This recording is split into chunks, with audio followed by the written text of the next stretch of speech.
Well, good morning, good evening, and good afternoon to all of you.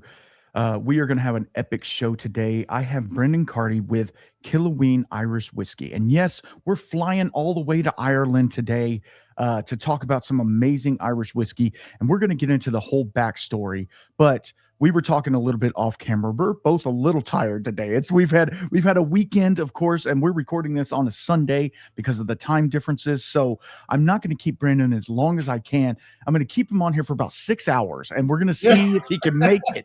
No, we're going to make this as quick as possible for both of us. I need a nap, and he needs to go to bed too. So, Brendan, thank you so much for hanging out with us today. I know we've been talking back and forth for a while, and now we got it going. You were gracious enough to send over a couple of bottles. We're going to dip into those. I need a little pick me up, so to speak. So first off, one of the questions I like to ask people when I first have them on is, why whiskey? Oh, whoa. That's a big one, It isn't it? It is. The why? My God. But you know what? We had to fix it. Whiskey needed to be fixed. There was responsibility to do that. Look, Ireland invented whiskey. Along then came our lovely cousins in Scotland, who we adore, and they took it to a level whenever Irish whiskey crashed, and they took the single malt to the next level. Mm-hmm.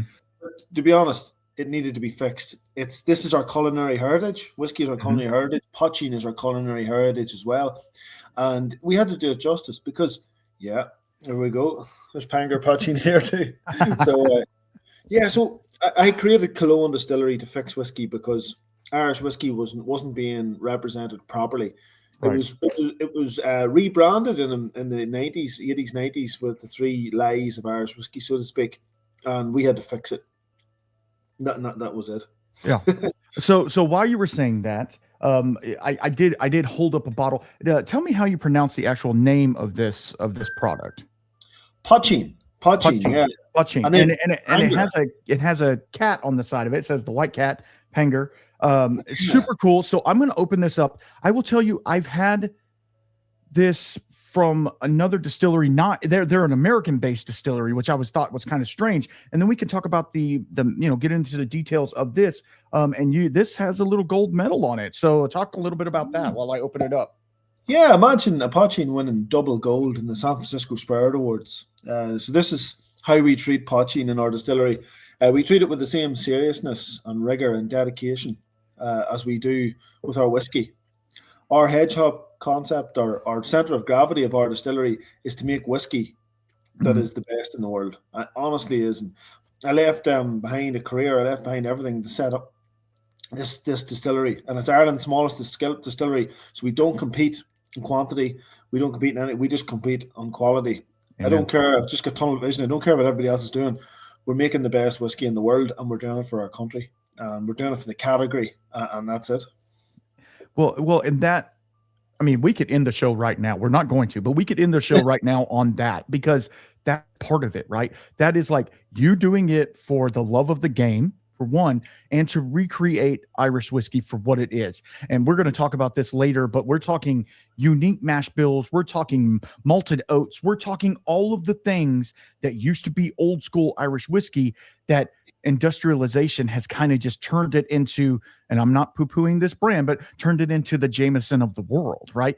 And you guys are seeking out to be like, I don't care what they're doing. I don't care if they're making, the lightest whiskey in the world. We're going to make what we want to make. And that, to me, hands down is why I wanted you on the show, because I knew that was the case. And if you guys follow them on Instagram, you'll see their still house isn't the biggest still house. They're hand mashing everything. It's not one of those things to where they have buttons to push and they walk away for 8 hours. They are hands on doing this the right way. And I opened up this and see, we don't normally have a lot of clear spirits on the show. And this to me is really interesting because on the nose, it smells like good whiskey. It just smells like good whiskey.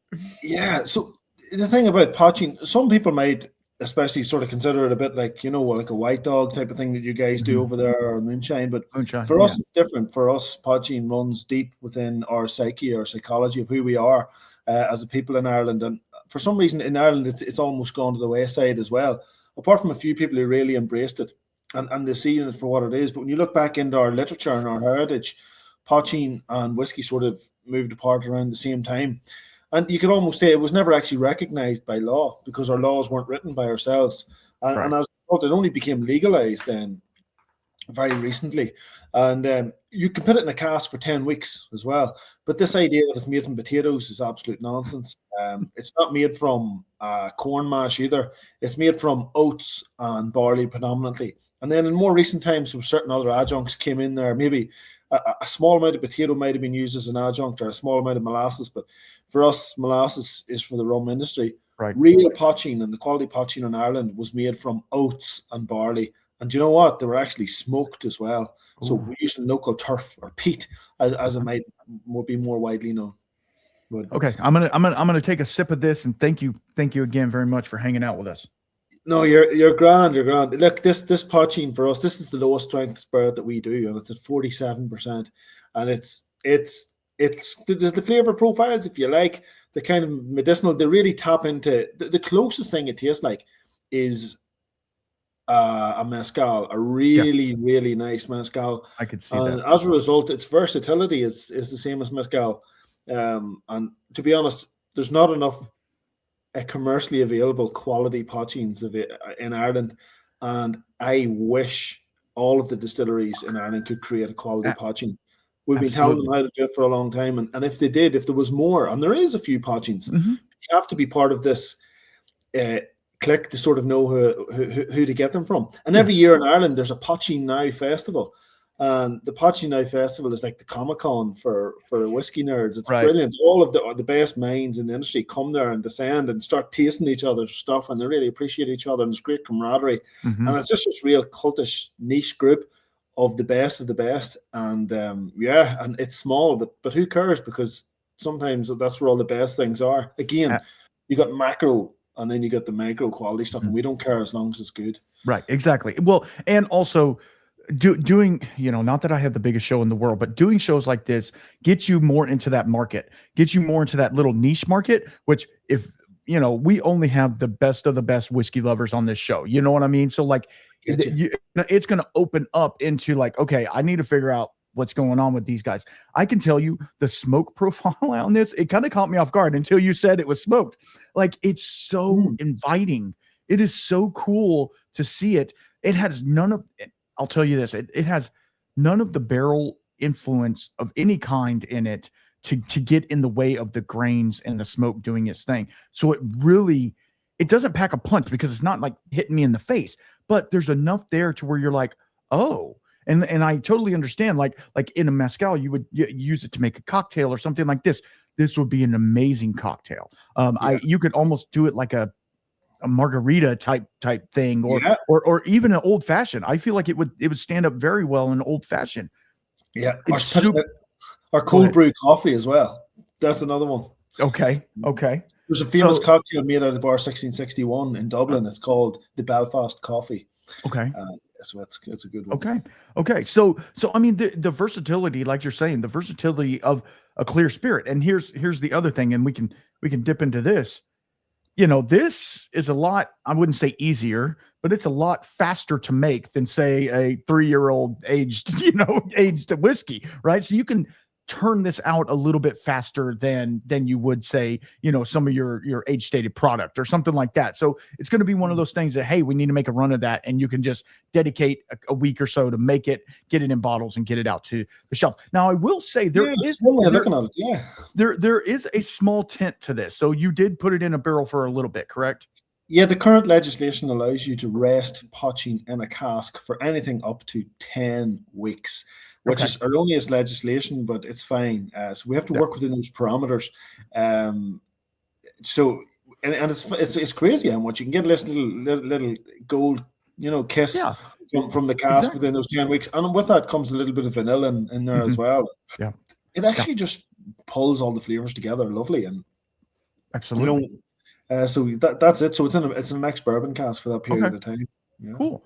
And that's, and it gives it time to, like, people use like marrying vats and stuff like that are stainless steel or whatever, but putting it in a barrel to rest, and you're not worried about you're not trying to get color. You're not trying to get any of those things. You're just trying to let it be the best it can be. And then, yeah, if you get a little bit of color and a little flavor out of it, that's just icing on the top, which is really cool. And this to me, like, I mean, I'm sure you could just age it a little bit longer, and you'd have I'm sure you guys are doing that as well, correct? Well, it's funny. I was down in Cork last night, which is at the very bottom of Ireland. It's an awesome city. If you come to Ireland, you have to go to Cork. Okay. I was in a bar called the High B Bar, an amazing bar. The founders of our country used to have their meetings there and stuff. So it's brilliant history. It's an upstairs bar as well, because the whole city used to flood back in those days. So it's been there. It hasn't been touched since. But we were doing this tasting with the guys, and one of the things I pulled out for them was a cask that had been left in too long, past the 10 weeks, and it's now over 3 years old. Oh, gosh. So therefore, it's now whiskey. And this particular mash bill, this style is whiskey, and it tastes fantastic. It was actually, it was part of the old range, the oatmeal, the stout cask that we used to do. And it just tastes like chocolate stout, along with that mezcal flavoring and that pot still Irish whiskey and the flame fed stills and all. It's just all there, and it's so well married. So we're really looking forward to releasing that, and we're going to release it this year. Okay, awesome. Through Celtic Whiskey Shop, Awesome. That is so cool. Okay, so let's talk a little bit. I've done multiple episodes about Irish whiskey, and there's a lot of misnomers and nomenclature things there. There's single pot still, there's grain, there's single malt. Kind of give everybody a refresher on that of like, obviously, if you're running in a pot still, that's one thing, but it's not just the type of pot still. It's also the grains going into it and stuff like that. So kind of let everybody know at least those main three. Right. You're bang on. Okay. These are the things that you need to be talking about. So thank you for giving us that opportunity. Now, no problem. Pot still Irish whiskey is about mixed mash bills, and mixed mash bill culture was created here at home, and even the Scots used to do it until the new marketing term of the single malt was sort of fabricated over the last century. The guys used to make, not to take away from the single malt, but the guys used to make more complex whiskies again. Particularly with the introduction of oats in the mash bills. And that mixed mash bill culture, our diaspora from who left Ireland, and we took it to the States with us, that was all kept alive in the States. And a lot of the mixed mash bill distillers who came back who were in this revival in Ireland again, a lot of them came back from the States, believe it or not. Yeah, absolutely. Friendly distilleries like John Wilcox, who's down in the Blackwater Distillery way down south there. So the things that we're doing here in Killowen, we're looking into these mixed mash bills. So a pot still whiskey means malted barley, unmalted barley, oats and rye and wheat are all allowed to go in there. But the current legislation only allows for 5% oats, rye and wheat, but traditionally it was 30% or more oats, rye and wheat. And the more oats you add in there, the more creaminess, the more velvety texture, the more oiliness, the more viscosity, and that exaggerates the flavors, all the really good flavors that are in there already. But oats don't equal profit. Oats equal less yield. So you can see why they get rid of the oats, especially whenever multinational conglomerates basically took over the Irish whiskey industry and then influenced the legislation in government, which is kind of temporarily hijacked, I have to say, our Irish whiskey heritage. And that's what we're doing. We're trying to fix that, along with a couple of other myths that I don't want to just jump onto just yet, in case I don't want to confuse everybody. But yeah, that's just one of the bees in our bonnet that we've been quite vocal about and we've got in trouble about. But do you know what? The whole industry has now agreed. All of the lobby camps, even the multinationals, have all agreed that this should be fixed. And it's all down to one person. And your listeners have to know this. It's a guy called Fionnán O'Connor's research. Not all down to him, but he is the main catalyst. He was the voice crying in the wilderness. And do you know what? He's brilliant. So he's doing this thing called, at the minute, called Creator.ie, Creatur. And Creator is also the Irish word for creature. It's also the nickname for poaching, is the Creator. So yeah, the Irish built the tunnels all around London, and they say that it was the Creator that helped them to do it, kept them going. Absolutely. So if anybody needs, it's Fionnán O'Connor, and it's the Creator Project. So he's now a PhD, and do you know what his PhD was in? No. Irish whiskey mash bills. So what a guy! Yeah, absolutely. Check him out. Yeah, absolutely. So that's single pot. It can be, because like a lot of people say, oh, it just has to have some unmalted barley because you're evading the tax, that type of thing back in the day. And that's partially true. I'm not saying it's not true, but the fact that and we know that Powers has recently came out with Irish rye whiskey, which is actually really good comparatively to rye whiskeys. But you're saying that you can have all of that other stuff in there. You're just trying to change the legislature to where you can put a little bit more in, so that you can have like a high wheat or something like that if you wanted it. Well, change the legislation so that it was historically accurate, as opposed to, one multinational conglomerates who aren't Irish influencing the industry for this one recipe. So this hegemon, if you like, of pot still. So our Irish pot still was hijacked, unfortunately, the legislation, and it should be corrected. And what that was 30% oats, rye, and wheat, and you know what I mean. So a lot more oats and then a little bit more rye and wheat. That's the idea. That's the general umbrella flavor. Right. So if you were to do it, say today, it would just be considered whiskey. It wouldn't be single pot. Yeah. But the same camp who actually hijacked it in the first place are trying to remove that term for whiskey, the generic term. So my whole business, the whole thing that I give up my life and career for, was to set this up, and everything we've been made. So if that legislation came into pass, none of the stuff in our distillery would allowed to be called whiskey. So that's it. So although the winds are changing in the right direction and they're coming around, a lot of my stuff doesn't even fall within that camp of the new whiskey because it's still historically accurate. So it's just sitting over it. So like, what would happen then? Right. So it's a big risk, but it is. But here's the thing: with no risk comes you have to risk it for the biscuit, like we say. You have to. You have to. If we, and this, I'm get on a soapbox, but it's okay. If we don't fight back for what we love and what we want, they and they will walk all over us. And where is this this spirit of we're going to do our thing? We're not trying to do anything illegal. We're not trying to hurt people. We're not trying to do any of that. In this instance, let me make my whiskey the way I want to make it. Give me a guideline to go by. But if I'm using a historic recipe that's been before you guys were even, your grandparents were even born, then why can't I use that? And I've had the documentation. I've had it tested, all the things. I've done all the research for it. And you're still saying, it's not actually whiskey or whatever, so it's, I'm gonna say bureaucratic BS that you're having to go through just to say I want to make this whiskey because it's historic. And there's a lot of people here in America, craft distilleries in America, doing that very same thing. It's been a year, January 19th, a year from then, where American single malt became an actual category, even though it had been around for 30 years before that. But they were like, nope, it's just whiskey. And I'm like, no, it's not. It's an actual thing. So it takes time. And you being one of the forerunners of it, it shows your love for the game, and it shows your love for old school spirits. And I feel like if we go back to that, and you go to these craft distilleries that are doing everything grain to glass or ground to bottle, and you see where the grains are grown, and you pick them, and you're like, yes, these are the ones we want. It means something. You can have industrialized, all of the grains and have it go in the bins and nobody ever touches it. A person doesn't actually touch it. That's still whiskey. I'm not going to lie. It still is. But where's the heart? Where's the love for the actual whiskey? And I think that's where you're trying to go with it. I know we got off on tangent. Now we're talking about this. You're right. So I'm whiskey. Sorry, but no, all of this stuff is important, and it's not just about harking back to the past. Because when you just continue to look back, you become regressive. Absolutely. And you're a Luddite, and it's not good for anybody. So it's about embracing your past, but at the same time embracing contemporary culture and moving forward in a sustainable and respectful way. Absolutely. But what you were talking about there is something which is much more important. So whiskey is about two things. Primarily, whiskey is about two things. Number one, people. Number two, place. Whiskey is about people and place. And if you ignore them two concepts, you belong to a whiskey category that in our distillery we define as douchebag whiskey. Absolutely.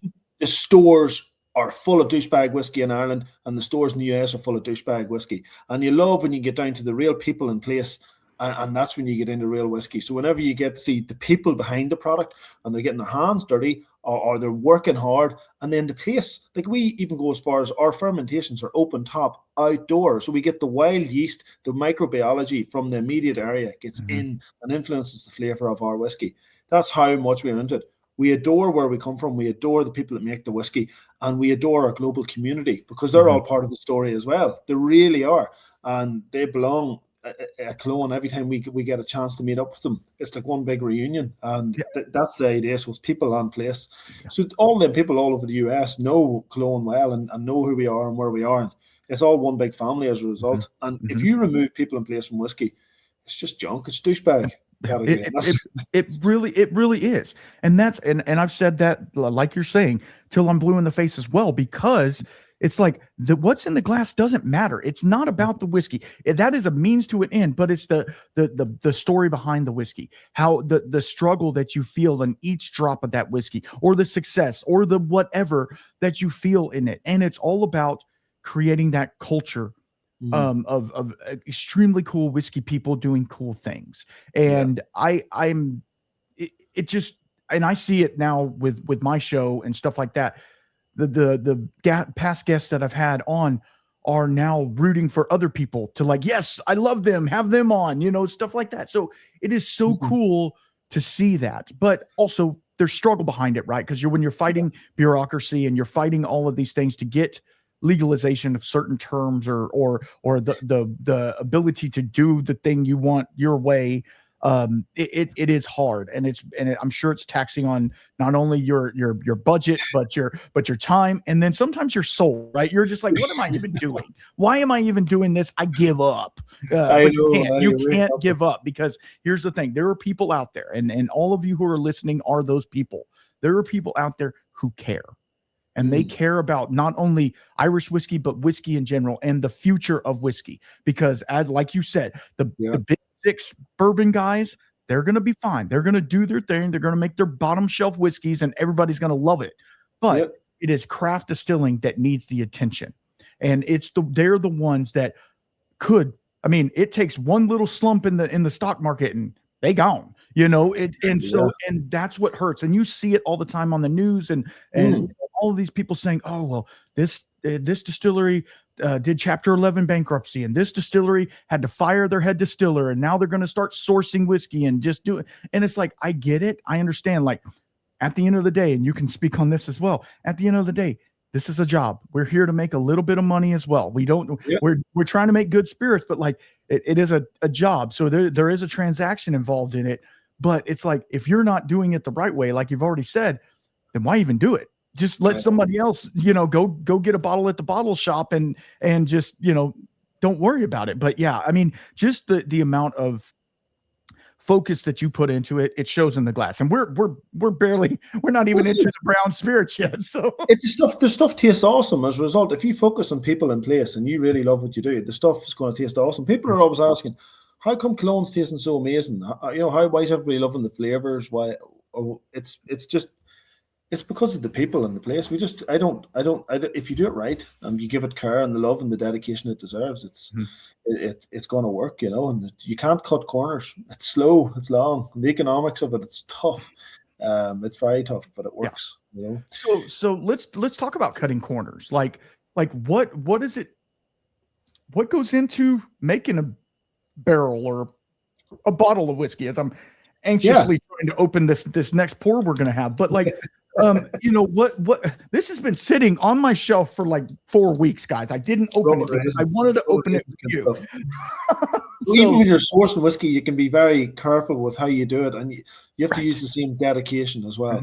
And so you have to really carefully select your casks, and you have to be transparent about it as well. And if they're going in rum casks, we make our own rum in the distillery too. Okay.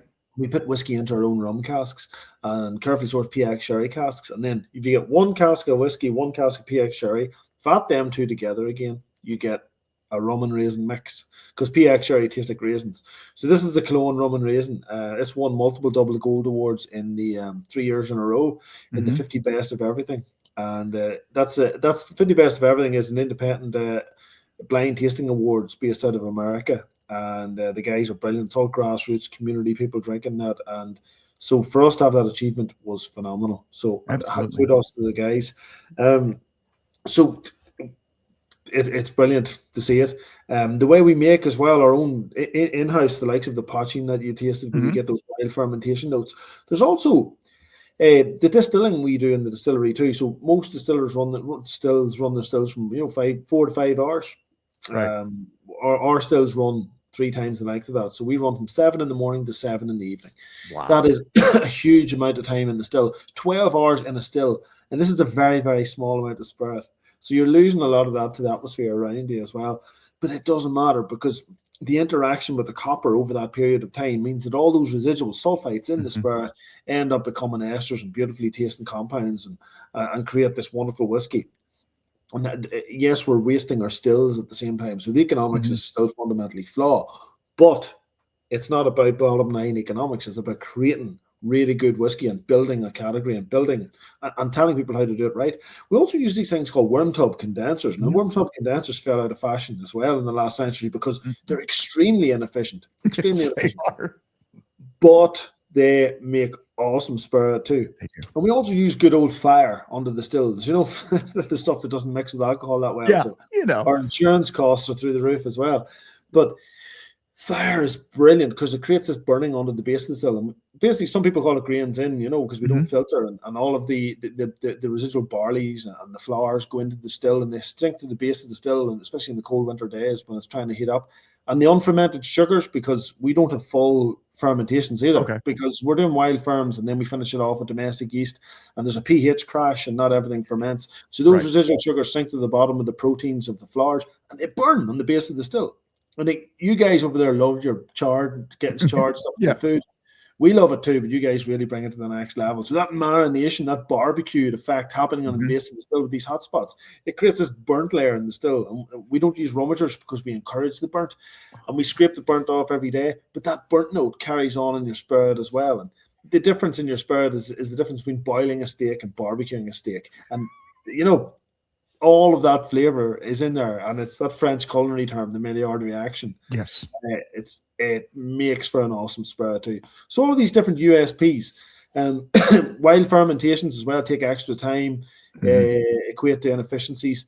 That stuff is, all of these little inefficiencies add up to high quality spirit. It's economically a nightmare. We appreciate that, but you know what? It works. Yeah. We're not in the same league as these guys. We're not going to play in the same league as them.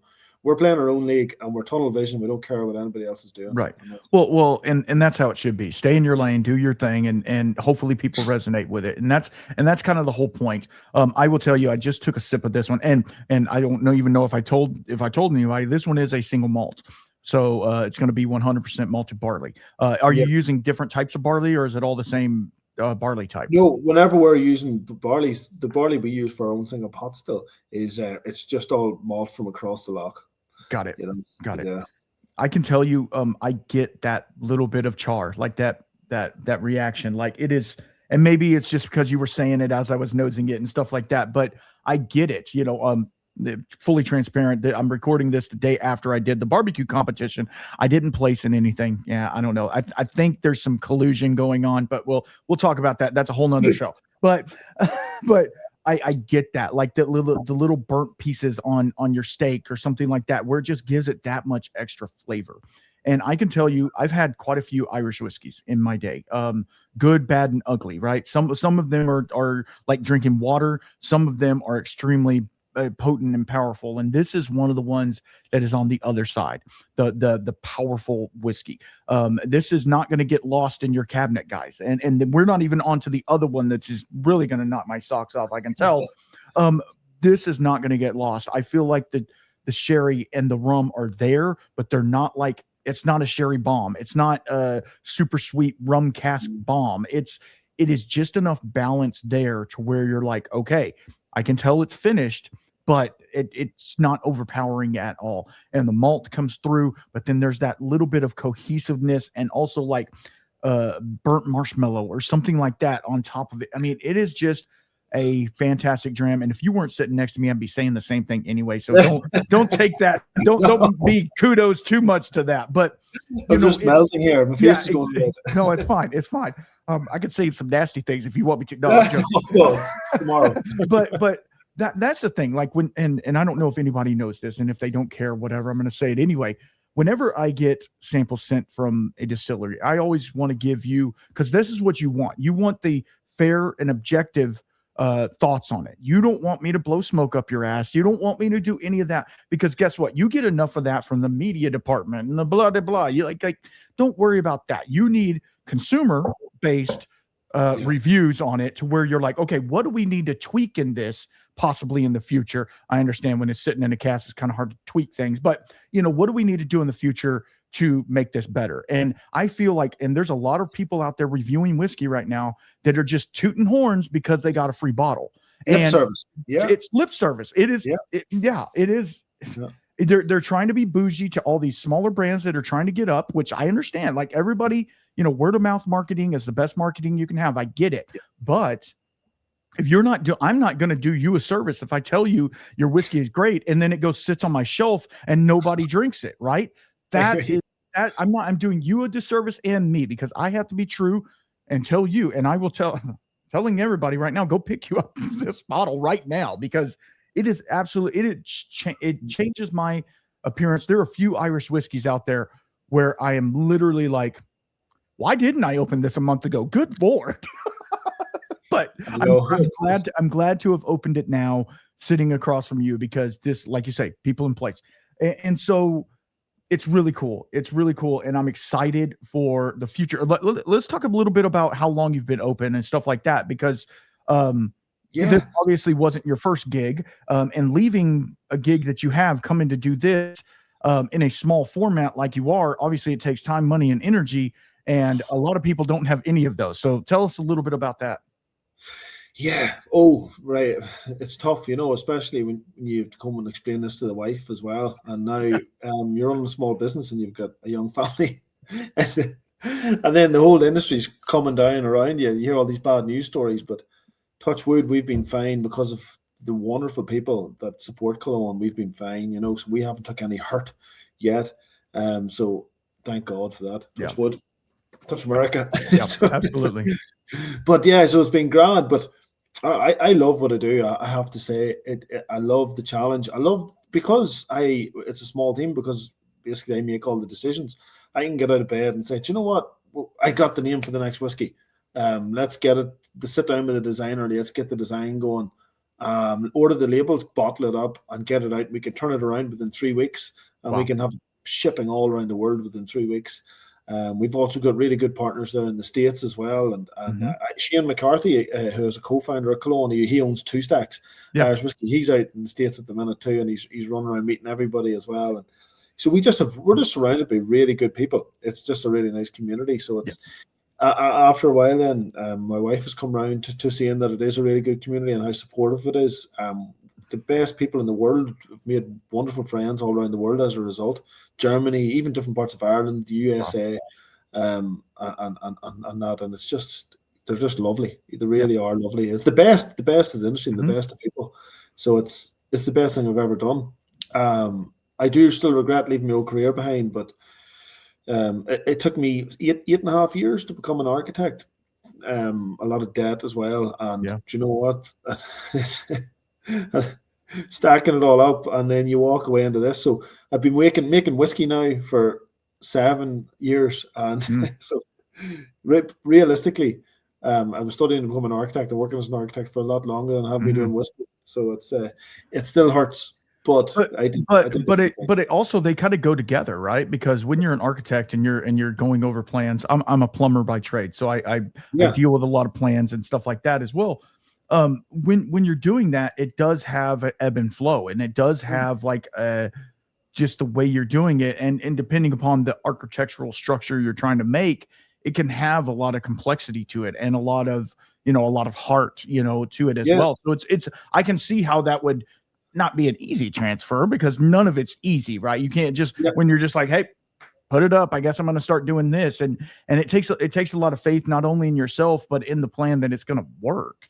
And then understanding that the good thing for you as well, and it obviously has worked and we're moving forward, but if it hadn't have worked, and having a supportive spouse always helps. But like, if it hadn't have worked, you always have that to fall back on. Not that it's going to be not that they're going to want to welcome you back with open arms, but yeah, you can always make it work. Like with me, I'm like, hey, if I wanted to do something different right now, I can always go back to that. I've still got all the certificates and the blah, blah, blah. Yep. I'm going to keep them up as, until the day I die, because if I ever wanted to go back, I can. Well, I'm not planning on leaving plumbing anytime soon, but if I were, you always want to have like some sort of fallback. But then again, you don't want to not push forward with your dream, because you don't want to live in that regret of what if I would have done it and it would have been a thing. Then exactly, that's part of it, man. But we were sitting there. No, I absolutely hear you on. I hear you 100%. There was one more push factor for me, and that was the responsibility to fix it. Irish whiskey was being messed up by multinational conglomerates, and it needed to be fixed. And we had to push out, and we had to create it. So it needed to be fixed. So we needed to. Thankfully, it's not all down to me. It's Fionnán O'Connor's teachings about the mash bills, the historical relevance that he was doing at the time. So the time was right for people to step in and do it. And it's not just Killowen. There's a few other people doing that now as well, with the correct mash bill heritage and contemporary methods. And we're all doing it in our own angles. Right. So it really is brilliant. So there was that element of responsibility, Right. Right. Somebody and it had to be an Irish distillery, because I suppose it's not wrong to say it, but Middleton is a Pernod Ricard distillery, which is all of the big brands: Red, West, Green Spot, Yellow Spot, and they're all beautiful brands, but they're owned by a French multinational conglomerate. Bushmills, beautiful Irish whiskey again. It's owned by a Mexican company, Jose Guevara. I could go on and on. Ireland is a small country. We've given away our sovereignty too many times. We've got very, very sore bums for 800 years of it. And you know what? Somebody needs to stand up and start doing the right thing. And that's what we're doing. So there's a responsibility there too. Absolutely. Absolutely. Because we see it here in the States too. And not to name names, Diageo, not to name names, but like they are coming over and picking up all these smaller-ish distilleries and doing things with them, which like, hey, we're going to shut down production for 8 months, and so all you guys go home. I'm like, what does that do to communities? That doesn't push it. Yeah, that does not push anything forward. No. Like they have enough money to where you could make whiskey 24/7, 365. Why are you shutting down? Why are you telling me when I signed the paperwork for you to be a partner, we're not changing anything. We're not doing anything to it, and now all of a sudden you're changing things. Yeah. Again, a whole nother topic for a whole nother show. You put a dime in me, and I'm just exactly. But it's rather frustrating. But as you well said, it had to be a small Irish whiskey distillery, because if you had, if you did something else and got backing by, Suntory, that's not going to help you.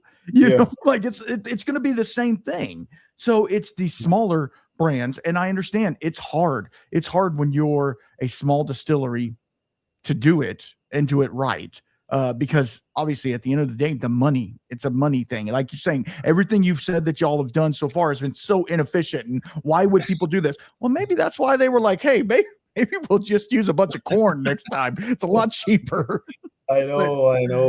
And enzymes and all these different things. Oh yeah. But you know what? No, you can identify it, because obviously you've got a niche audience, and you're a real authentic podcaster, and you're bringing legitimate content to real people. So it's the same thing, It really is. But like they say, there is nothing new under the sun. And they are going to, whoever it is, these bigger conglomerates are going to continue to do that. It is the same in my line of business. I'm a one-man truck. I work by myself. I do all the things, blah, blah, blah. Well, there are bigger companies from Houston and Dallas. They're coming down and they're buying up these mom and pops. And then next thing you know, they go from charging, I'm going to throw a number out, $200 for this. It's $1,200 for that, and it's the same thing. And you don't have that guy that you've been working with for 20 years coming to your house. So it's not just happening in whiskey. It's happening conglomerately across every aspect of the world. Retail stores, absolutely. We went into a local retail store, supposedly local, And we go in there, and my wife was looking for something, right? And they didn't have it. What did they say? You have to buy it online, which I understand. Online retail, ever since COVID, I understand that's a thing. You like, they'll have stuff online. Well, then she goes online. Guess what? Sold out. You can't get it. So it's like, it's the supply and demand type part of it too, where you're just like, okay, I guess I don't need this because I can't find it. I went to the source for it. They didn't have it. And they tell me to go online, and they don't have it either. So it's one of those things where human interaction is a big thing as well. But it's also like just getting back to the basics. And I feel like that's what you're trying to do with your distillery. Get back to the basics of it. Do put in the hard work, but the reward of the hard work shows in the glass. And I'll say that. And I'm not trying to toot your horn, but like the whiskey that's in the glass shows for what it is. And it's coming in at what, 55% alcohol? Like, you're not putting it at the, the bottom of the barrel, putting out some stuff that, it's going to fall asleep on the shelf. You're putting out some stuff that's higher proof that, and I know over at Two Stacks, Shane is putting out some of that stuff. It's 65% alcohol. So, he's putting out some high strength stuff over there, which is, it's really cool. And I love to see that, because a lot of people think Irish whiskey is soft and delicate and plain, and it's good for a highball. It's, all of those things, which, yes, there are some Irish whiskeys that's what they're made for. I get that. But this is a sitting around, here in America, where today is the Super Bowl. So it's a big deal. It's a big, a big thing for America, right? The football teams and whatever, it's all rigged. It's fine. But I said it. It's recorded now. I already said it. But but and it's one of those things that America celebrates, that kind of like the World Cup and things like that. America celebrates that. And so this is going to be a dram I'm going to have tonight, and I'm going to sit there and watch the game and yell at the players and the refs and all the things. I'm not a football fan, right? I could care less, but you have to. It's cultural. You have to. Absolutely, it's cultural, and it goes back again to people in place, And my wife doesn't enjoy whiskey or spirits at all, but I am definitely going to sample out quite a bit of this whiskey to people so that they can try it. Thank you. And they can try it, because I have so many little 2-ounce sample bottles. All my buddies, I do have a small, supporter feed. I send it all to them. If you've never had it, try it, because then not only does that help you, because maybe you'll get a bottle sale out of it or something like that, but it also spreads the word and spreads the name, because I do know a couple of guys who have small YouTube channels and stuff like that. And hey, why wouldn't you do a review of this cool whiskey that nobody, maybe, people in the whiskey industry know about you guys, but outside of this, it's like you're saying, it's all the big boys, and you're trying to showcase not only the whiskey, but get a little bit out there for your name, which I really appreciate, because again, going back to the family aspect of it, you're trying to make it a family affair with what you're doing, because you put literally everything you have in it, and it shows. It really does shows. And if you would have sent 0 whiskeys and we were just talking, I would feel the same way about that. So it has nothing to do with the whiskey influence. It literally has to do with the way that you showcase the in your words and your thoughts, you showcase it to the world. And that means a lot, because if you want to be part of that rebellion, or whatever you want to call it, again, revitalization or whatever, there has to be people speaking out, and you and a couple of others are doing that, and it's really cool, and I really enjoy it, and it makes me look at Irish whiskey a little bit differently than I did even 40 minutes ago. So I appreciate you have to look at it differently. So the 3 things about Irish whiskey. So this sort of links to the next whiskey, but is what we're talking about now as well. The way Irish whiskey is viewed in America is still the same way as it was 10, 15 years ago. And unfortunately, Irish whiskey did kind of become that, because Irish whiskey had to reinvent itself. When it died out, we had an economic war with the British Empire at one stage. That did not work too well, us being a tiny, impoverished state. And so Irish whiskey died out was probably one of the main reasons, for a number of reasons. That was one of the main reasons. And then the world wars as well meant that it couldn't get out to the States, and then Prohibition kind of ruined that too, because all of the Irish bootleggers were making bad stuff with Irish sounding names. I'm sure the Italians were at it too, but we're all at it. But So yeah, Irish whiskey went to the wayside and Scotch filled in that void. So Irish whiskey reinvented itself with 3 myths, okay? Number one, Irish whiskey is smooth. What does smooth mean? I don't know. Smooth to me is like, I don't know, a mellow vodka or something. Yeah. What they should have said was well balanced, but complex, but well balanced, okay? Yeah, like the spices from pot still were put together with those lovely malty notes, and it all worked out beautifully. So it wasn't smooth, okay? It was lovely, chewy, thick, viscous, well balanced stuff. And then the number two was Irish whiskey is triple distilled for extra smoothness. Triple distillation. No, we did triple distillation and we did double distillation. So there was the both of those. Okay. So this thing that Irish whiskey is triple distilled and Scotch is double distilled for less flavor, then the more times it's all nonsense. So we were double distilling and we were triple distilling. And the last one is that Irish whiskey is non-peated. That was more nonsense as well. So Irish whiskey was peated and non-peated. In fact, Bushmills made whiskey in the 1800s called Inishowen style whiskey. And there was no distillery in Inishowen at the time. But Inishowen, during the Poaching Wars, was infamous for making peated poaching. So what does that tell you? And then there has been beautiful whiskey that's come out of Bushmills in recent years that's been peated, and it's absolutely delicious. So those 3 myths of Irish whiskey, we set out to dispel those myths. So yes, Irish whiskey makes complex whiskey, not smooth whiskey, double distilled and triple distilled whiskey, and it makes non-peated whiskey and peated whiskey. So if you don't like peated whiskey yet, note I say yet because it's only a matter of time. Someday you'll find your gateway drug to peated whiskey, and you're going to be hooked. And I think this one might be it, Randall. well, I was just looking at the label because obviously it's very similar to the other one because this is the peated single malt, the rum and raisin, exact same one, just with peated. So I've had 1, maybe 2 peated Irishes, and one of them was obviously 2 stacks.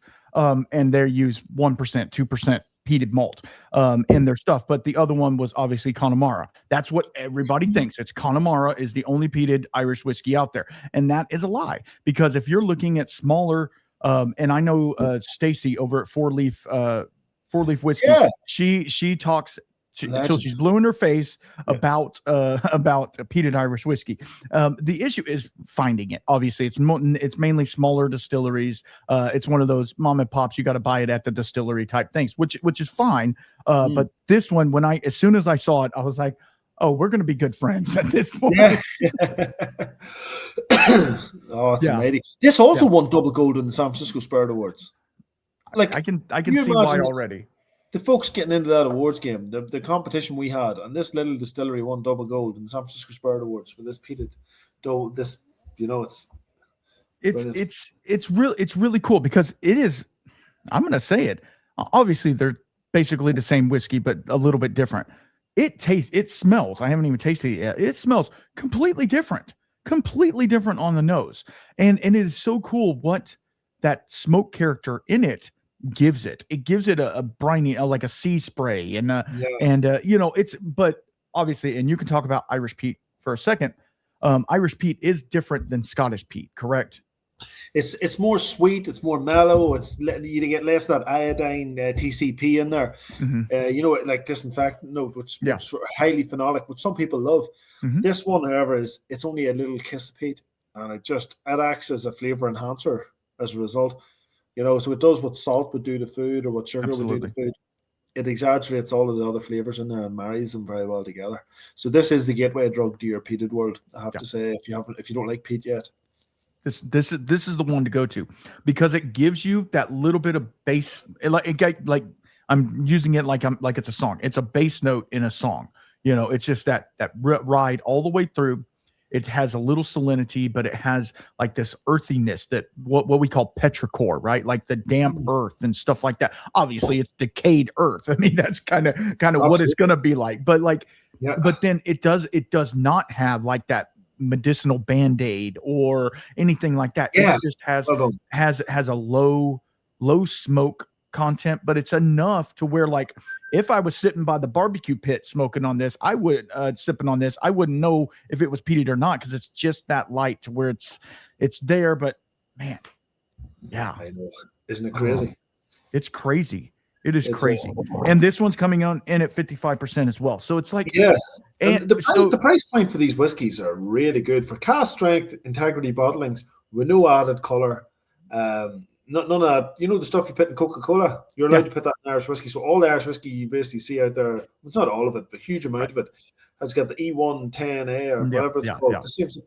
We're allowed to put that in whiskey, and we outright refuse to put that in whiskey. So there you go. Thank you. But here's the thing. I know a lot of the Scotch guys do it too. Dalmore, I'm calling you out directly. But anyway, that's beside the point. If Dalmore were to, I got to try a Gordon MacPhail bottling of a Dalmore 18 or 20, something like that, non-chill filtered, cask strength. It was beautiful whiskey. It was absolutely beautiful. And it was as light as this guy, And I'm like, why are you hiding behind coloring? Which I understand. We have to go back in time with this. Back in the day, the coloring meant that it was dark colored. And I live in Texas, and I can show you a bottle of Garrison Brothers that looks like motor oil, right? Yeah. And I get it, because they're using smaller profile barrels or what we call quarter casks, and it's 110 degrees Fahrenheit outside. So I get why they're getting so much maturation and so much color so quickly. And I know the climate in Ireland and Scotland is a little bit different. So to speak. It's actively 63 degrees in Texas right now. So it's cool, but it's not full sun. It'll probably get up to 70 something today. So I'm not worried about it. But last week it was 12 degrees here, and so that's where our maturation kind of goes a little crazy when you have those violent mood swings of the weather going, sometimes 40, 50 degrees in a day. And like we always say that Texas weather is psychotic. It has no idea what it wants to do.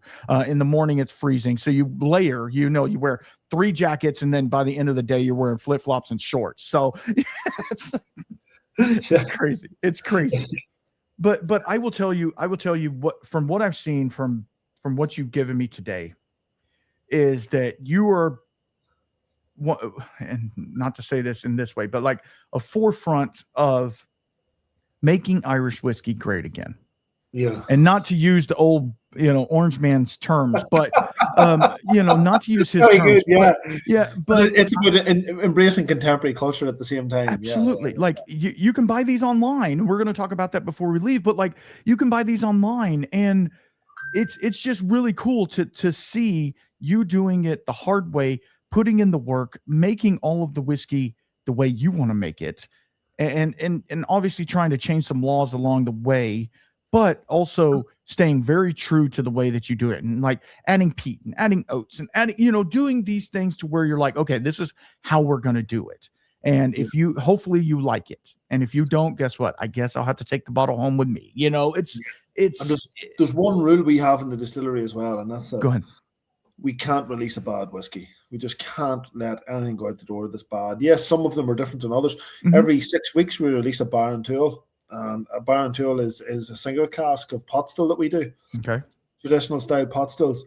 And they're lovely. They all look like this, They've got a box, and inside that box is a book, and it is all the details. This is a saga land, so it's got a version of an Irish mythology, one of our sagas. Every single one of them. So those things are. So every single one of them was sold out. 40 something of them so far is sold out, and so they're all cask strength as well, and they're gorgeous things. And so every one of them tastes different. Some of them taste better than others, but the rule is do not let one go out the door that doesn't taste good enough. And that's I know that should be like commonplace, right? That should be a thing where everybody does that. But I feel like a lot of brands, and I'm not going to call anybody out because I've called out way too many people. I need to shut up. A lot of brands, they'll just be like, they'll put out young whiskey, or they'll put out whiskey that needs more time, or they'll finish a whiskey and some crazy Amberana barrel or something like that, just because it's bad whiskey, and then they'll put it out on the market and call it a special edition and charge more money for it. So I understand that part, but at the same time, it's like, just make good whiskey. That's all I'm asking you to do. Just make good whiskey. And if you need the money that bad to where you're releasing bad whiskey, maybe you shouldn't be doing whiskey, because if you don't know how to make whiskey, or if you're just consistently making bad whiskey, maybe this isn't for you. Leave it to the guys. You can attest to this as well. I don't know so much about Irish whiskey, because I know in the bourbon market here in America, bourbon is saturated. It is. I mean, there's 10,000 bourbon brands on the shelf. Half of them are not creating their own product, which is fine. I'm all for NDPs and stuff like that, but it's the same junk in a different barrel, in a different bottle, and they're just trying to hawk it as best they can because they have a backstory that they printed off a Chat GPT.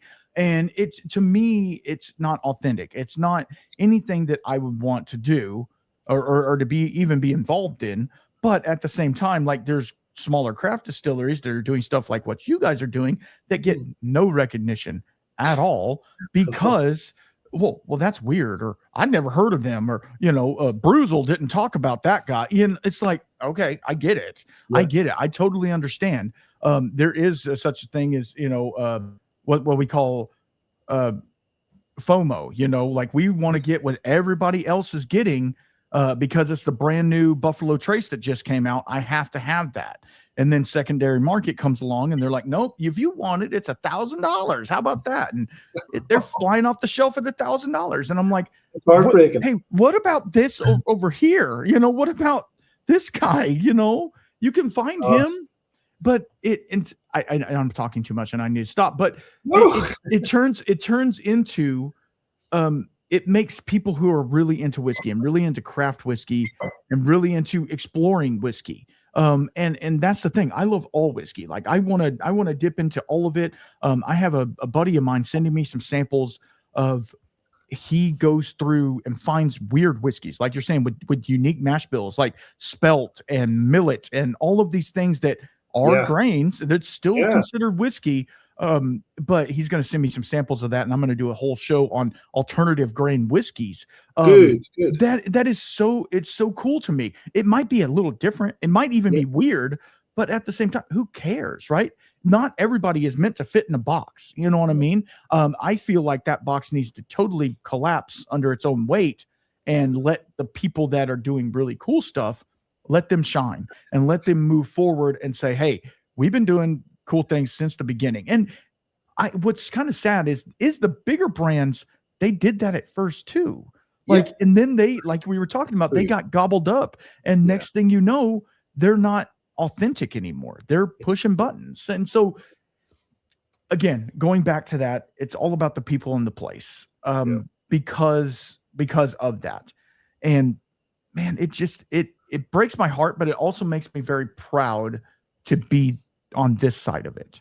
And not to say, 300 type war movie type thing, but at the same time, like, why not? Like, we can all support the big guys, and guess what? They'll be fine. I went to, at the barbecue competition, I have, of course, brought some whiskey along with me. Good man.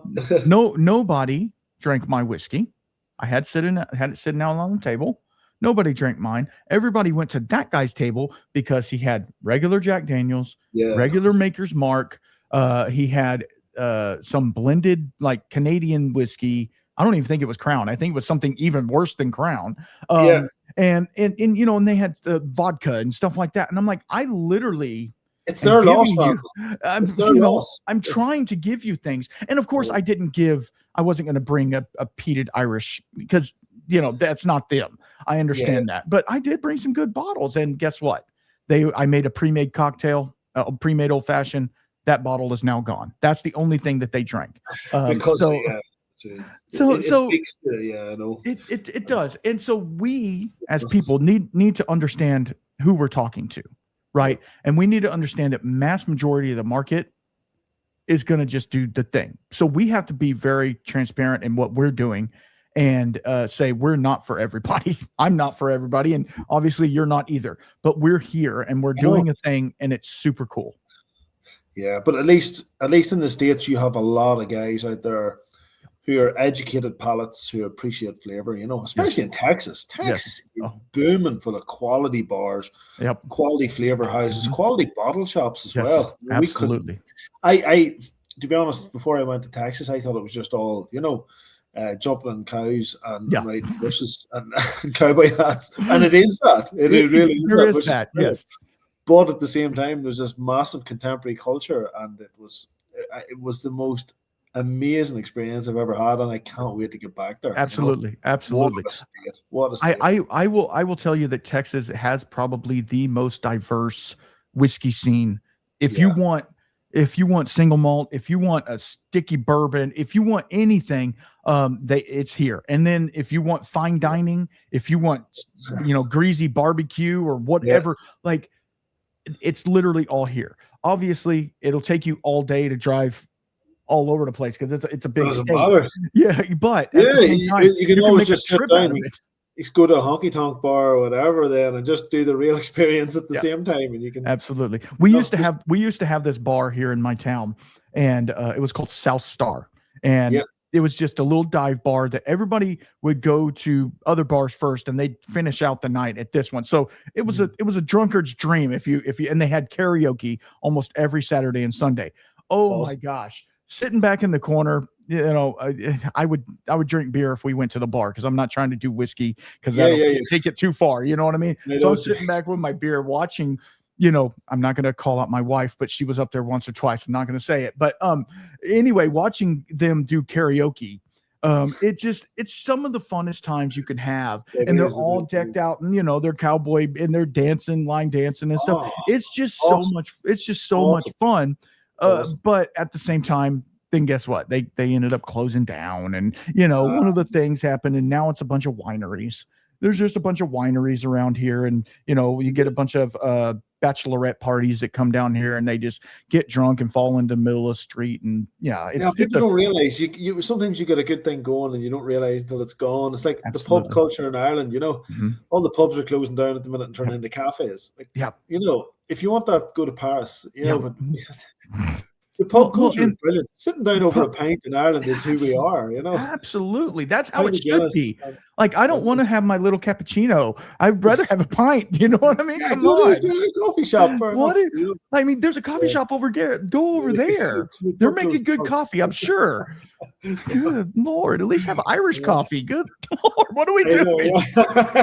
With whiskey in it, Yeah, exactly. Okay, let's talk a little bit about we've gone through the whiskeys, and let's talk a little bit of not only about the future. Let's talk a little bit about the future, but also you guys have collaborated with the Foley Farms. Is that correct?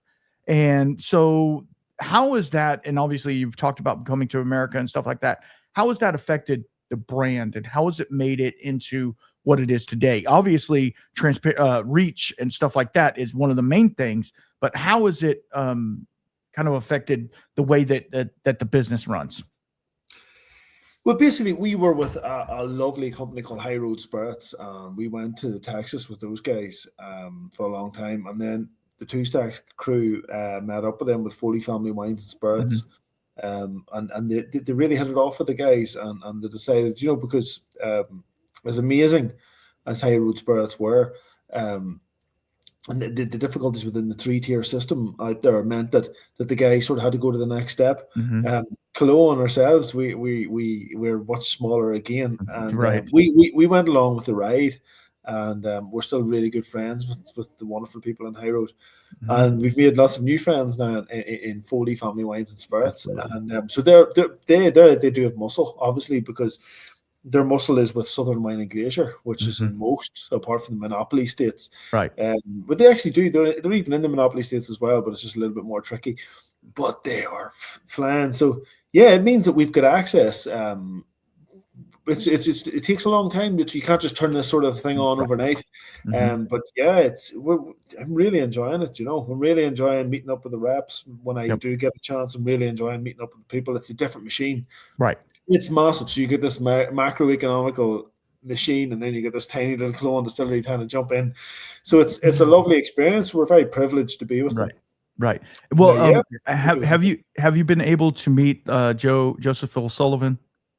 Yeah, I actually have. Yeah. Okay, cool. He's a guy. He's a character for sure. Yeah, exactly. And obviously, you probably work fairly closely with Shane McCarthy.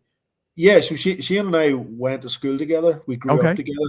So my first day in secondary school, he came from 2 villages away from me. Okay. So we went to 2 different, young children's schools. And then Right. when we were 10 or 11, we sat beside each other. So we sat beside each other for 7 more years of school, Woo, and then we went to university, college together. We lived together. woo. Then we sort of traveled around the world. Irish people always move away for a few Oh years yeah. and work. It's a Yeah. thing that we do. It's part of our immigration past. We still do it and come home. So he was in the States. We actually we lived in the States together for a while, and then I think he went to Australia. By the time I got to Australia, he had moved on to New Zealand. I lived there for 3 years, and so that's what we do. And That's so that's then we come back, and he was selling the best Irish beverages around the world. And then I set up the distillery, and he was involved with that as well. And then they turned their business into becoming whiskey mhm, bonders, mhm. basically they're fixing Irish whiskey, and we're fixing Absolutely. Irish whiskey. They're fixing independent bottlings, and we're fixing Irish whiskey And distilling. and and it's so cool to see that camaraderie Yeah, and like we're saying, lifting each other up. And now that you're able to work side by side together, yeah, doing different things, but yet, you know, like it makes it a whole lot easier. It's kind of like in a marriage when you're raising kids, yeah, and kudos to all the single moms and single dads out there doing it themselves. I get it. It's yeah, hard because guess yeah. what? I have a spouse and it's still freaking hard. So like I get it. I get it. But It's like it's a whole lot it's easier whenever you have somebody else there. And when you it have is. somebody to bounce ideas off of and be like, is this good? Am I doing it right? Like, It's true. sometimes you just need a hug. No, like sometimes you just need to be able to be like, hey, I got some questions about this. What do you think? Yeah, And somebody you can keep going back to over and over again. And that's again it's goes back to true. the community part of it. Like I do that all the time with, like if like every once in a while, I haven't had very many, but every once in a while, I'll have a podcast that just kind of won't hit. Like it was a little stale. Yeah, The guest just basically answered the question with yes or no, and I'm like, yeah. They're okay, probably like this here. They're like, hold on a second here. yeah, yeah, Uh, no, Unable to answer that yeah, question. exactly, exactly. So it's like I'm like, okay, I can't have this be like this. Like we need to make it work. And at some point, you're just like, okay, we're 20 minutes in. You've said 7 words, so I'm gonna let you go. But also you wanna make sure that what you're doing is right. And when you can have people that'll lift you up and say, hey, you screwed up bad right here, but this is really good. Let's fix all this, and somebody you value their opinion and their thoughts. It makes life a whole lot easier because guess what? There's no book to life. Well, there's a book to life, but that's a Yeah, different podcast as yeah, well. Life didn't come with an instruction manual, so we're just kind of seeing what fits and doing what we think is right and trying to be good stewards and be good people and not, but also like when it comes to the whiskey side of it, now getting back to whiskey, you want to make sure, obviously you're like, I think it tastes good, but am I palate blind because I made it? Like yeah. that's a huge thing. And it really turns into a like a kind of a cat and mouse game where you're like, am I just doing this because this is what I like? And like, I don't know if it's going to be well received because there is that thing out there where you're like, okay, I like Bruichladdich Octomore. Yeah. Not many people like Bruichladdich Octomore. I understand why. So Yeah. it makes it very difficult to have something that you enjoy and something that you want to put out on the market, but is it going to meet the mass appeal? I know what you're saying. You're talking about that camaraderie there, and Mhm. that's brilliant. So, like Two Stacks and Killowen, they do different jobs, but we share a lot of the same ethos. So, Mhm. both companies are relentless. Both companies act without fear. They don't care who tries to snap our knuckles. We'll fight them and we'll Mhm. keep going. But we're also they're just relentless energy, and we turn things around. We want to do something, we do it. We quickly turn around and we do it. So we react quickly to market conditions. We react quick. We just go for it, Right. and we're exciting. I don't think there's any more brands in Ireland that are as exciting as Killowen and Two No. Stacks. And the No. thing is, there's this unconditional relationship between each, and we just help each other out. Right. So I done a tasting last night in Cork, and I was talking about Two Stacks. Two Stacks do tastings, and they talk about Killowen. So you're delighted. There's no strings attached. There's no contracts. You're just delighted to celebrate both bands at the same time. So everyone's like, are they the same company? Come on, Two Stacks. And it's that ambiguity when people don't know if they're related or not that makes it successful, you know. So it doesn't matter. It doesn't. And that's the thing. And it's the same here in Texas, right? Like they say, a rising tide lifts all boats, right? Yeah. I want to support you because you're doing cool things, but guess what? You're going to turn around and support me because hopefully I'm doing cool things. So, and it's a camaraderie aspect of it. And we all want that criticism of like, hey, we need to work on this or we need to do this. But at the same time, if you're not talking about your friends to other people to go check them out or whatever, what are you doing? Yeah, like it becomes arrogancy. It becomes a little arrogant to just think that you're the only one out there doing the thing. And how hard has it been to get on the? I mean, obviously having fully kind of opened some doors for that, but like getting on the shelf, how has it been received with the general public? Oh, it's lovely whenever people get it and they taste it. It's liquid on lips. Do you know we have never paid for advertising ever? Amen. Ever. So, actually, I take that back. There's a podcast in Ireland that we pay an ad in because it's Laurie Dwyer's Whiskey Chats podcast. But that's because he's been so helpful for us over the years. But no, we just it's all liquid on lips. So Andrew Healy is one of the Foley crew, and he's flying around the States. And he just gets liquid on lips, and he's got a whole portfolio. He takes this magic case, he opens it up, and the guys start tasting stuff, and he just watches their face. They taste panger, and their faces are like, "What? What is this?" And it's a poaching. And they're like, "What the hell's a poaching?" It tastes like something amazing, And it sort of fits in between. It's not agricole, it's not mezcal. What is it? Right. It's just amazing. So it's the liquid on lips, and Shane's out there at the minute. He's flying around, and he's just sitting going, everyone's loving Two Stacks cream and everyone's loving the panger. And we were like going, geez, these Americans really know the flavor better. In fact, there you go, the cream as well. That stuff is dynamite. Yeah.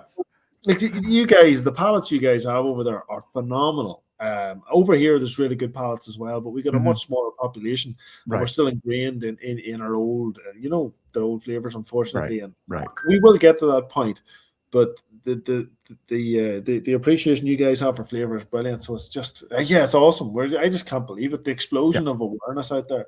And you know what? It's still only roots. We're still only a grassroots absolutely stage. Absolutely. Because I mean, you think about and this is the part of the show we talk about the future, but like you think about what the future is going to hold. And obviously you have projected growth and all of those things that they talk about in marketing school and stuff like that.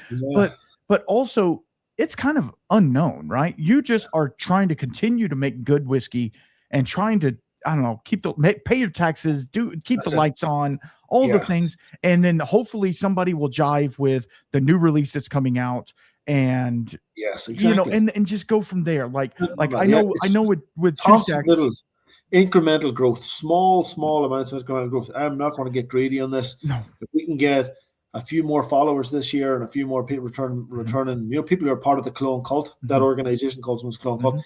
If you become part of that, that's grand. If you just slowly pushing the flywheel a bit by bit, that's all we need. None of this, because see all those whiskey brands that are exploding. Oh, absolutely.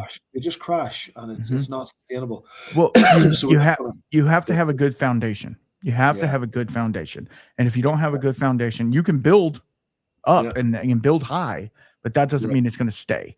And I feel like with the time you've put into it and the research, obviously the research you guys have done into the mash bills and things like that, I feel like it's different enough to where like the whiskey nerds like myself are going to dive into it, but it's not so different that a normal just Irish whiskey drinker can get there and say, hey, this is good whiskey, and that's what you want to be. You want to have a broad enough range, and you have quite a few other offerings that you can put out there for sure. But you want a broad enough range to where you can meet everybody's palate or what everybody's thinking about, but not so broad. There's a restaurant here in the US called the Cheesecake Factory, right? And they literally have 500 different items on their menu, and I'm like, I can't choose if I want a cheeseburger or a pizza. Like, what are we doing? Like, literally have 10 good things on the menu, and that's it. It's like, it makes me feel a way because I'm like, I don't even know what to get. Am I getting soup? Am I getting, it's like, it's crazy.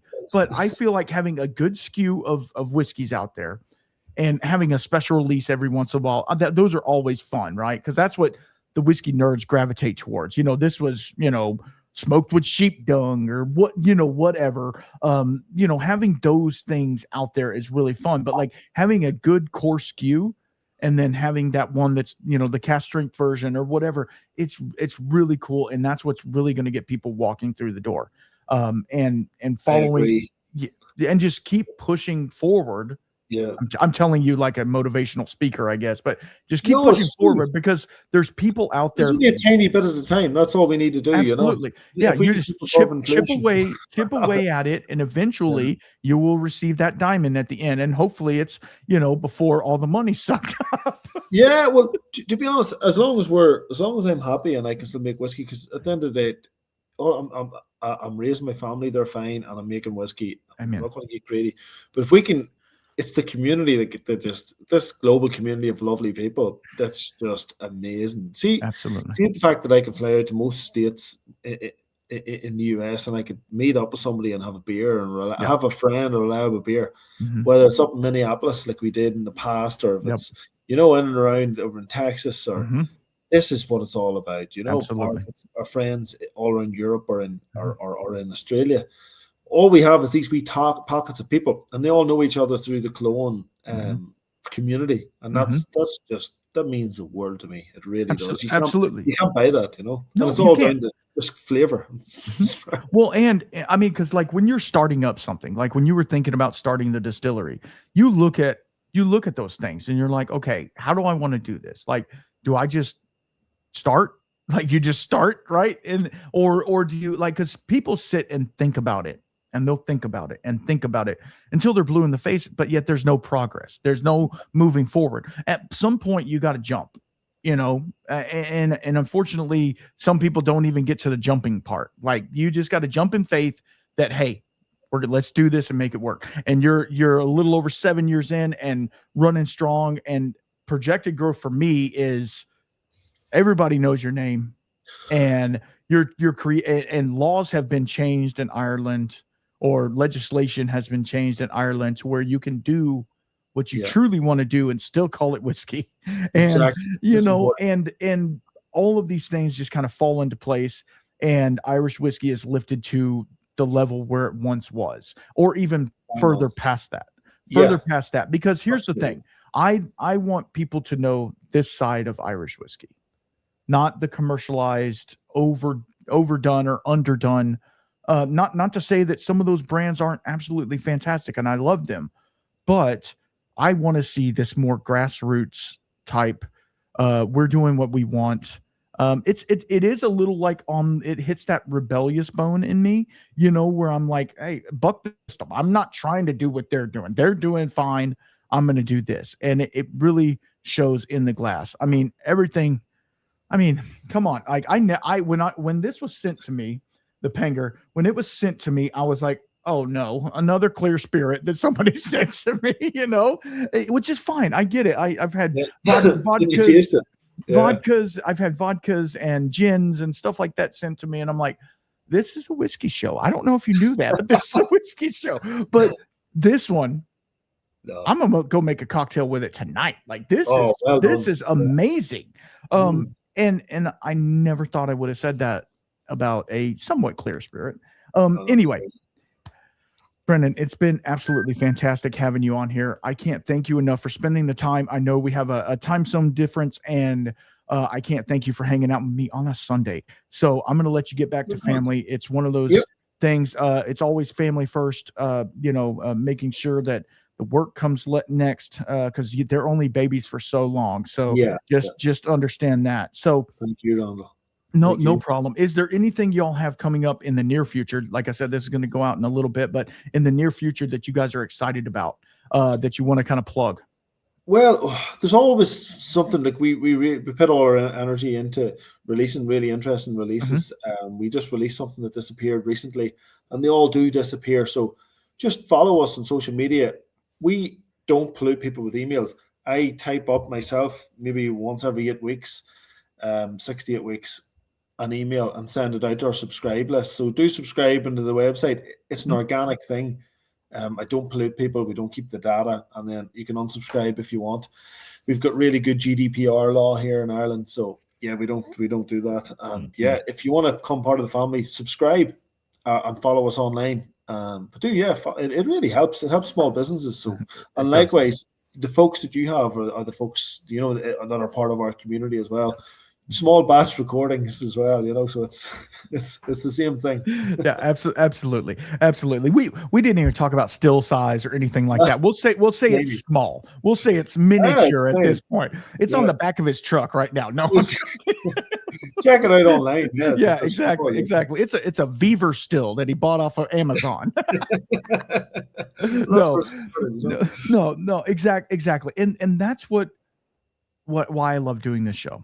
It's talking to cool people like yourself, drinking some cool whiskey, and just understanding that it was never about the whiskey. It was about the people and the places that you go. And I can't thank y'all enough for hanging out with me. I will have all of Killowen stuff at the bottom. You can go to their website, sign up for their email, and I will try and put descriptions of the resistance that's going on, and we'll try and make it. We need people out there. Here's the thing. Nothing ever starts with one person. It takes a group. So until we get more people understanding and raising awareness to these things, this is how it's going to move forward and get into what we are trying to do for Irish whiskey. I say I just lumped myself in your group. I just lumped myself in your group. I'm sorry, but you're most welcome. Thank you very much. I appreciate that. And one of the things that I want to support is that movement to where you're able to do your thing. Because here's the deal. We have been, the thumb has been pressed on us for way too long, and it's time to fight back a little bit. And resistance and man, resistance. Yeah. Hey, watch out now. No, I appreciate it so much, Brendan, to hanging out with me. Stick on. I want to talk to you after, but guys, y'all be good. I know this one got a little crazy on us. No, not crazy good, but when it comes to Irish whiskey, I see the Irish heart behind it, and it really makes me be like, what am I doing? What am I doing in my life that I need to push back on some things? And it really kind of lights a fire under you, and it makes you feel a good, special way. So I can't thank you, Brandon, enough for hanging out with me. Y'all be good, and until next time, be blessed. Peace. Slán.